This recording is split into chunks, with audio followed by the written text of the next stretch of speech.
Ito na nga. At gusto pong pakialaman ang pondo ng Philippine Health Insurance Corporation. Gustong bawiin ng national government ang halos 90 billion pesos na subsidiya po ng gobyerno para sa health insurance ng mga Pilipino. Subsidiya na ang pangunahin pong adhikain ay tulungan ang indirect contributors ng PhilHealth. Subsidiya na maaari pong direktang pakinabangan ng mga Pilipinong may sakit. Mga Pilipinong kailangan po ng mga medisina at sa mga na-o-ospital.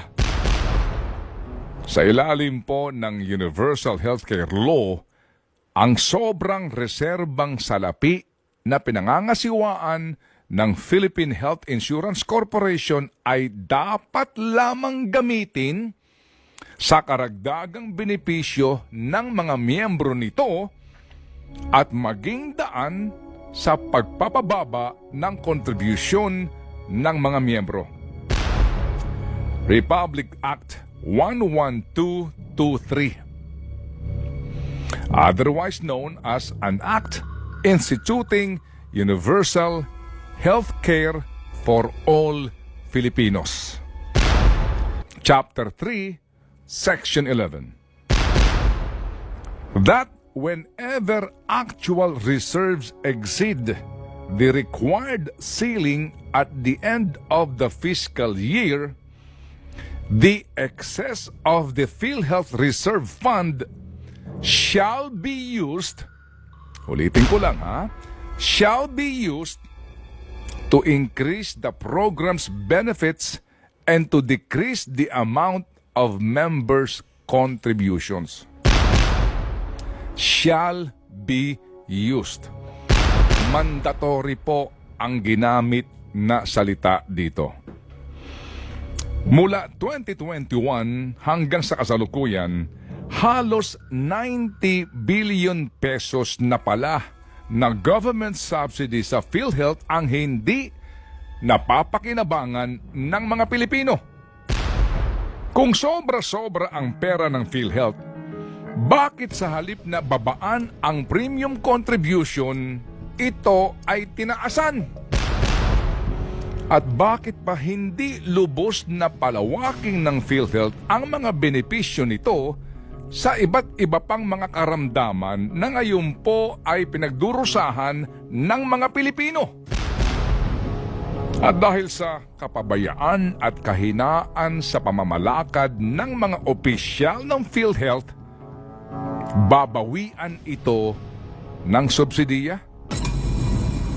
Subsidiya, pera ng gobyerno na pera ng bayan, na ayon din po sa batas ay malaking bahagi ng koleksyon ng gobyerno sa tinaguriang sin taxes. Hindi po ba't nakailang taas na po ng buwis para sa alak at sigarilyo? At maging ang mga produktong matatamis ay binubuwisan na rin.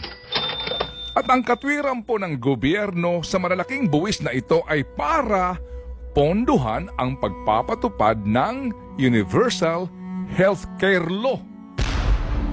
Universal Healthcare Law na ang pangunahing takapagpatupad ay ang Philippine Health Insurance Corporation. Tama po ba na dahil sa incompetence at mismanagement, kawalan po ng kakayahan ng mga namumuno at namamalakad sa PhilHealth, ang mga Pilipino, lalo na ang mga mahihirap nating kababayan, ang kinakailangang magsakripisyo na naman?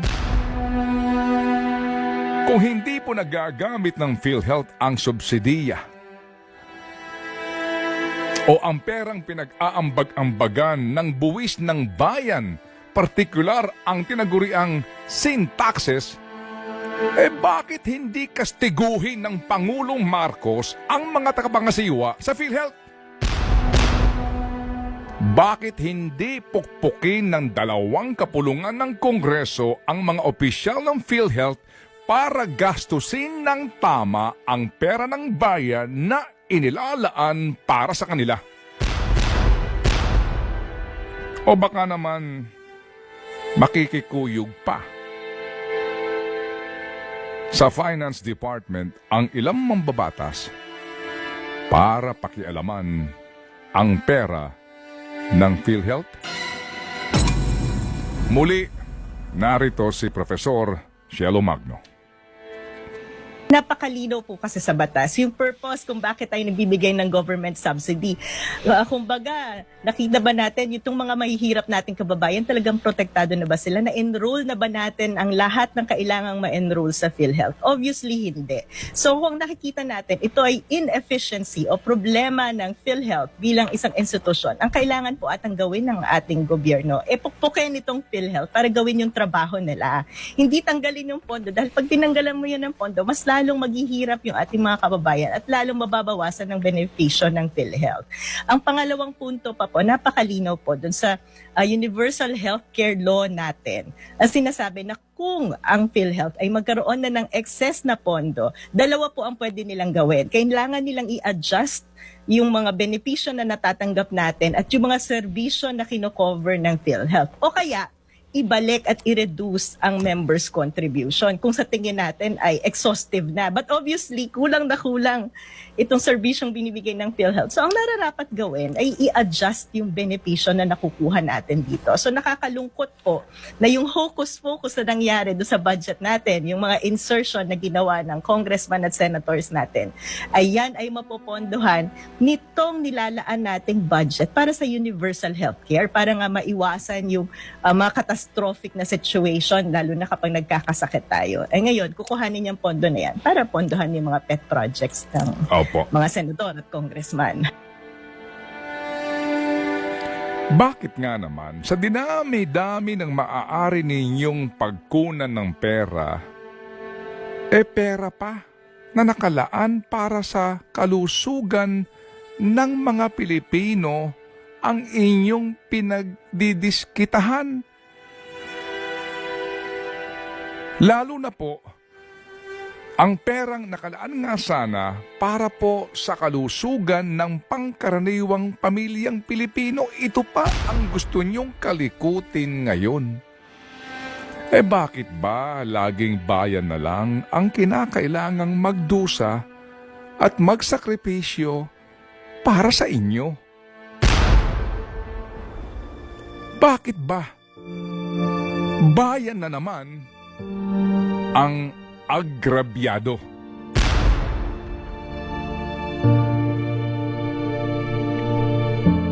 Bakit bayan na naman ang agrabyado?